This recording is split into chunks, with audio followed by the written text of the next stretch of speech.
Hello guys, welcome back to the channel. I hope you all are enjoying a very wonderful day today. Jadi hari ini kita akan ngomongin tentang 3 altcoin ya yang menurut saya hari ini naik terhadap Ethereum, dan ini menurut saya adalah kesempatan mungkin di masa depan menandakan bahwa ini cukup kuat. Tapi kembali lagi, ini cuma hari ini saja ya guys ya. Jadi mungkin belum tentu bisa bertahan lama banget ya, karena ada beberapa banyak koin yang memang sekarang lagi outperform ETH, tapi ada yang 3 ini yang menurut saya pilih karena secara langsung mereka itu berinteraksi langsung dengan Ethereum guys, atau memiliki korelasi yang cukup kuat dengan Ethereum. Oke, kita langsung aja ngomong pertama-tama ya. Pertama-tama adalah Aerodrome Finance ya, Aerodrome Finance. Nah, kalau kita ngelihat dari price actionnya sendiri, dia mengalami kenaikan ya, hampir 50-an%, bahkan 50 lebih ya, 55% sejak Agustus 5 kemarin. Nah, Aerodrome ini apa sih? Ini BTW ini kenaikan terhadap Ethereum ya. Jadi maksudnya adalah dia sekitar 55% outperform Ethereum. Oke. Aerodrome ini apa sih? Nah, Aerodrome Finance ini adalah tokennya DEX ya, DEX-nya Aerodrome. Dan ini tuh berbasis di Base guys. Base itu kan layer 2 Ethereum ya, dan ini dibuat oleh Coinbase, bukan Aerodrome-nya, tapi kayak maksudnya Base L2-nya dibangun oleh Coinbase. Nah, DEX-nya ini tuh mengandung berbagai teknologi guys ya, seperti Uniswap V2, Uniswap V3, dan Curve, dan bahkan ada Concentrated Liquidity Pool ya. Mesti kalaupun kalian nggak ngerti, nggak apa-apa. Pokoknya dia yang penting kalian tahu itu ada teknologi-teknologi yang cukup bagus guys ya. Lalu Aerodrome juga menggunakan VE33 model ya, yang dipionirkan oleh Andre Cronje, yang membuat supaya orang-orang yang mendapat reward adalah hanya orang-orang yang nge-stake ke koinnya dan mendepositkan untuk sekitar beberapa waktu gitu. Sehingga in essence itu mendorong supaya orang itu nggak langsung menjual koinnya. Jadi ini cukup bagus bagi price actionnya Aero ya. Lalu Aero ini tidak memiliki maximum cap, tapi kembali lagi dia sekitar 30% fee protokolnya itu digunakan untuk pembelian kembali Aero ya guys ya. Dan ya ini penyebab kenaikannya ada 2 yang menurut saya risetkan, yaitu adalah Coinbase integration di 9 Agustus ya. Jadi pengguna Coinbase bisa langsung bertransaksi di membeli di Aerodrome tanpa perlu keluar dari aplikasi Coinbase-nya. Ini mantap banget. Lalu yang kedua adalah base layer 2 yang memanas ya guys ya. Karena sekarang trafficnya naik ya, obviously karena Ethereum naik semua ya guys ya. Jadi dan Ethereum kan dan base kan layer 2-nya Ethereum. Jadi sehingga ada kenaikan yang ya cukup drastis itu ya, sebenarnya dibandingkan Ethereum ya. Oke. Lalu kita ngomongin tentang LDO ya, Lido. Saya ada chartnya nggak ya sini? Rasanya nggak ada deh. Ya udah kalau gitu saya sekalian tambahin ya, LDO USDT dikali 1000. Kenapa kali 1000? Karena supaya angkanya bagus, biar kelihatan koma-komanya dengan jelas ya. LDO USDT. Oh ternyata saya udah ada. Ternyata saya udah ada LDO. Oke. Nah, LDO ini walaupun sebenarnya dia turun terus ya dari sejak Januari sampai di Juli, tapi saya ngelihat ini udah potensi adalah bottoming out terhadap Ethereum. Tapi kembali lagi ya, ini sebelum September, dan September menurut saya adalah kemungkinan besar altcoin akan bleeding ya terhadap Bitcoin, dan kemungkinan juga berhadap Ethereum. Tapi untuk sekarang ini kelihatannya very very good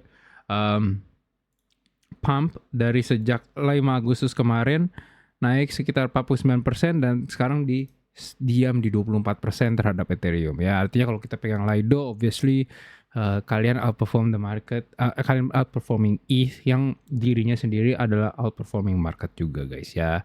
Jadi Lido ini apa sih? Lido Finance ini merupakan protokol yang berguna untuk memberikan pemegang ETH kemampuan untuk melakukan liquid stake, atau dengan cara, maksudnya ini secara analoginya adalah kalian depositkan ETH, terus kalian dapat surat deposito dalam bentuk ST ETH, staked ETH untuk dimainkan ya. Bisa kalian buat jaminan pinjaman, bisa kalian buat liquidity pool, bisa kalian buat ya dipegang aja misalnya gitu. Itu bisa ya. Dan ini LDO token ini juga adalah governance tokennya buat Lido protokol ini guys ya.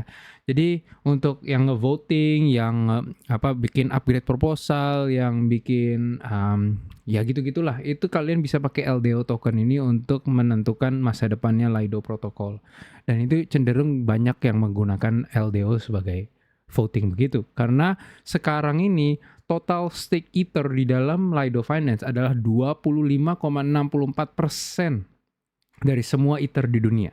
Ya, guys. Jadi ini udah seperempatnya guys di Lido Finance. Makanya kenapa voting bagi Lido itu sangat penting banget karena setengah dari network Ethereum itu dipegang sama dia.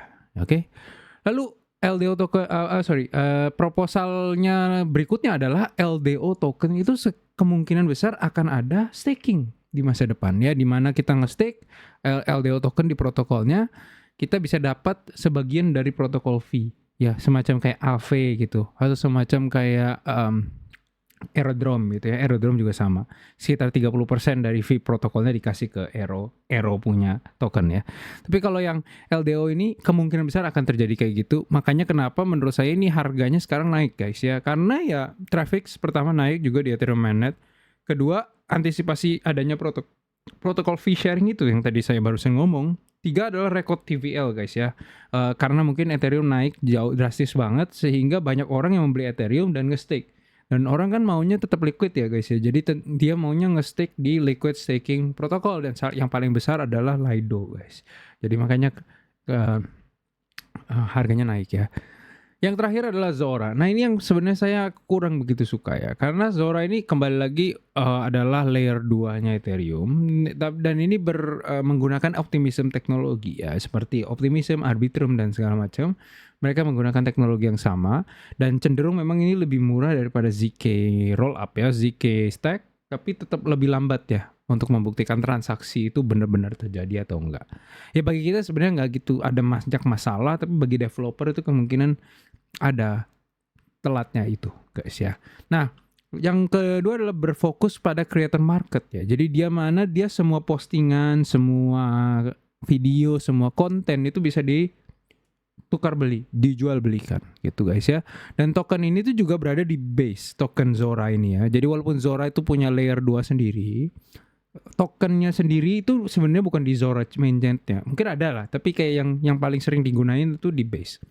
Dan ini memungkinkan orang-orang yang menggunakan Coinbase untuk tidak perlu keluar gitu dari aplikasinya dan membelinya dengan gampang gitu. Bisa aja dari Coinbase langsung. Dan bahkan sekarang dengan adanya ini salah satu kenapa Zora juga naik banget ya. Itu karena dia sekarang ini pertama dia udah listing di Binance Future Exchange ya. Jadi itu good liquidity di sana paling besar gitu di dunia untuk future exchange. Lalu dia mau dalam proses listing untuk di Coinbase Exchange app-nya sendiri gitu. Kalau ini lebih mantap lagi karena likuiditas orang-orang duit paling banyak kan di Coinbase guys ya, orang-orang duit gede. Lalu lonjakan aktivitas di layer 2-nya ya, banyak yang minting creator tokens di sana nih sekarang. Mungkin karena kembali lagi karena Ethereum naik, jadi orang lebih risk taking gitu ya, mungkin makanya lebih bullish terhadap hal-hal yang kayak gini. Lalu dia juga terjadi ya akumulasi whale banyak ya yang membeli token Zora ini. Dan terakhir adalah ya karena kita udah ngelihat nih naiknya gila, banyak orang FOMO. Dan itu yang menyebabkan naiknya lebih gila lagi guys ya. Jadi itu aja 3 token itu dan saya kasih tahu beberapa sejarah dan bagaimana cara mereka bekerja. Nggak ada tokenomics ya sadly, tapi mungkin nanti kalau misalnya ada kesempatan lagi untuk di video berikutnya atau gimana, saya ada beberapa video yang saya mau buat.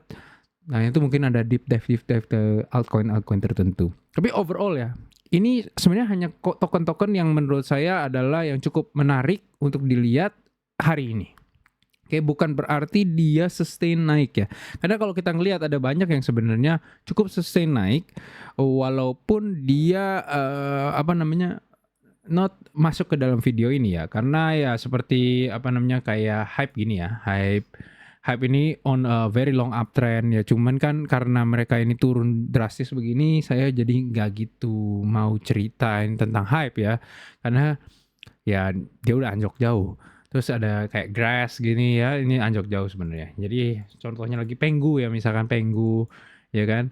Dia naik sih memang secara tidak langsung secara tren ini masih memang trennya uptrend. Cuman kalau saya ngelihat ini turun terus gitu loh guys.